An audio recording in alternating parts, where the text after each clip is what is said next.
안녕하세요. 헤드헌터 23년차 박상무입니다. 오늘은 한국 직장인이라면 누구나 고민하는 주제, 바로 공감 능력에 대해 이야기해 보려고 합니다. 공감 능력은 대인관계 기술에서 가장 중요한 덕목이죠. 혹시 이런 경험 있으신가요? 회의에서 동료의 의견을 듣다가 저 사람은 왜 저런 생각을 하지? 라고 답답해 하신 적, 상사나 부하 직원과 대화할 때 서로 다른 언어를 사용하는 것 같다고 느끼신 적, 가족이나 친구와 대화하면서도 진짜 마음이 통하지 않는다고 느끼신 적. 사실 이런 문제의 핵심에는 공감 능력의 부족이 있습니다. 2023년 한국리서치가 발표한 직장 내 소통 실태 조사에 따르면 직장인 10명 중 7명이 동료와의 소통에서 어려움을 겪는다고 답했습니다. 그리고 그 원인 1위가 바로 상대방의 입장을 이해하지 못해서였죠. 공감 능력은 단순히 착한 사람이 되기 위한 게 아닙니다. 효과적인 소통, 갈등 해결, 그리고 성공적인 인간관계를 위한 필수 역량입니다. 오늘 영상에서는 한국 직장인에게 특히 도움이 될 6가지 공감 능력 향상법을 구체적인 실천 방법과 함께 알려드리겠습니다. 첫 번째는 적극적 경청입니다. 하버드 비즈니스 리뷰 2019년 연구에 따르면 리더십이 뛰어난 관리자들의 공통점 1위가 바로 경청 능력이었습니다. 이들은 평균적으로 말하는 시간보다 듣는 시간이 2배 이상 길었다고 하네요. 그런데 우리는 정말 잘 듣고 있을까요? 대부분의 사람들은 상대방이 말할 때 다음에 할 말을 미리 준비하고 있습니다. 이건 듣는 게 아니라 기다리는 거죠. 진짜 경청의 3단계를 알려드릴게요. 1단계 질문하기. 그때 어떤 감정이 드셨나요?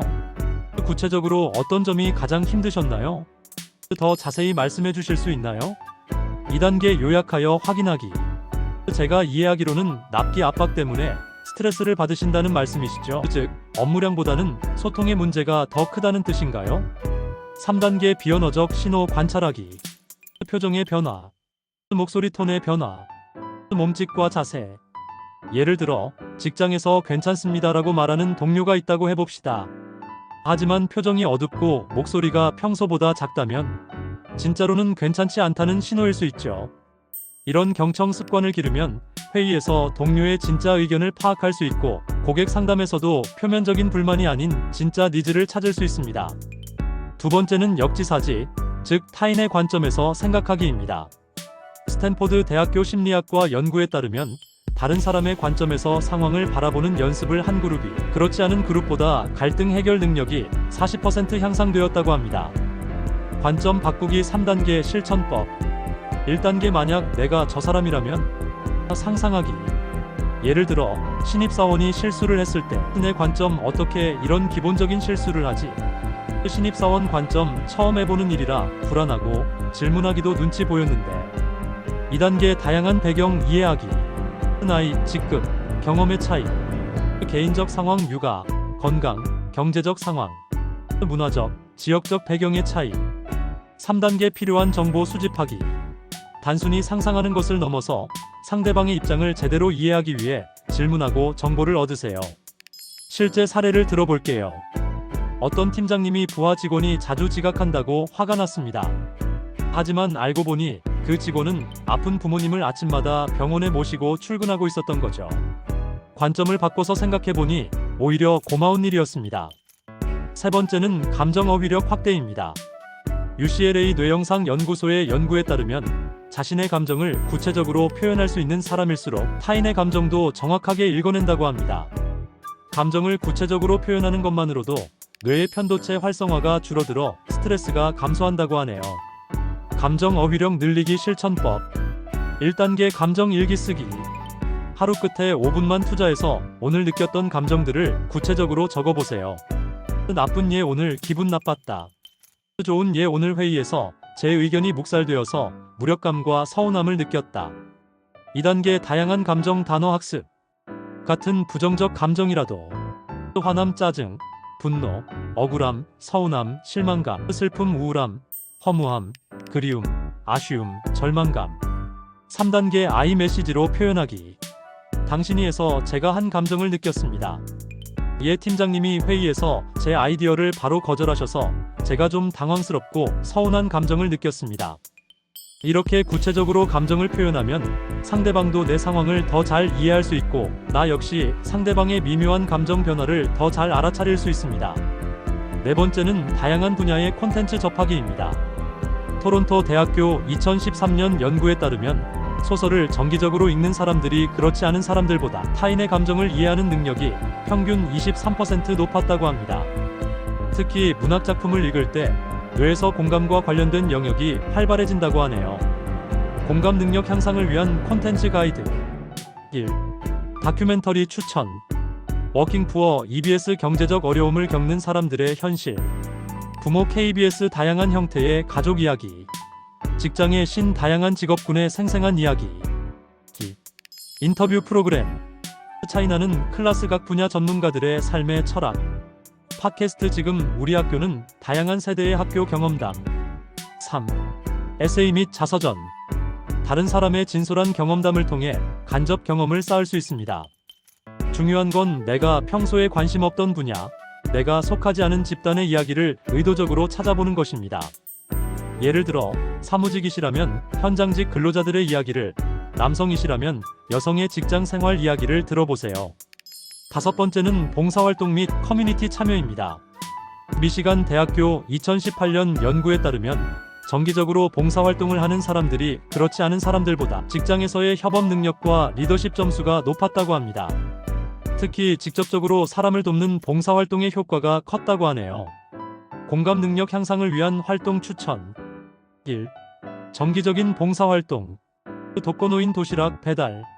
아동 복지시설 방문. 장애인 활동 보조. 무료 급식소 봉사. 2. 다양한 커뮤니티 참여. 지역 주민센터 모임. 취미 동호회 등산, 독서, 요리 등. 스터디 그룹. 특히 봉사활동은 일방적으로 도움을 주는 것처럼 보이지만 실제로는 우리가 더 많이 배우고 느끼게 됩니다. 나와 완전히 다른 환경에서 살아가는 사람들의 삶을 직접 보고 느끼면서 세상을 바라보는 시야가 넓어집니다. 한 IT 회사 팀장님의 사례입니다. 주말마다 시각장애인 복지관에서 봉사활동을 하시는데 이 경험을 통해 평소 당연하게 여겼던 것들에 대해 감사하게 되었고 직장에서도 동료들의 작은 어려움까지 세심하게 챙기게 되었다고 하시더라고요. 마지막 여섯 번째는 자기 성찰 및 스트레스 관리입니다.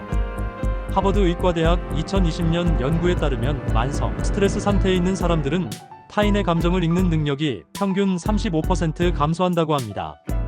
스트레스 호르몬인 코르티솔이 뇌의 공감 관련 영역을 억제하기 때문이라고 하네요. 스트레스 관리와 자기 성찰 방법. 1. 매일 10분 명상 또는 마음 챙김. 조용한 곳에서 호흡에 집중하기. 스마트폰 명상 앱 활용 헤드스페이스, 마보 등. 걸으면서 하는 명상도 효과적. 2. 충분한 휴식과 수면. 하루 7에서 8시간 수면.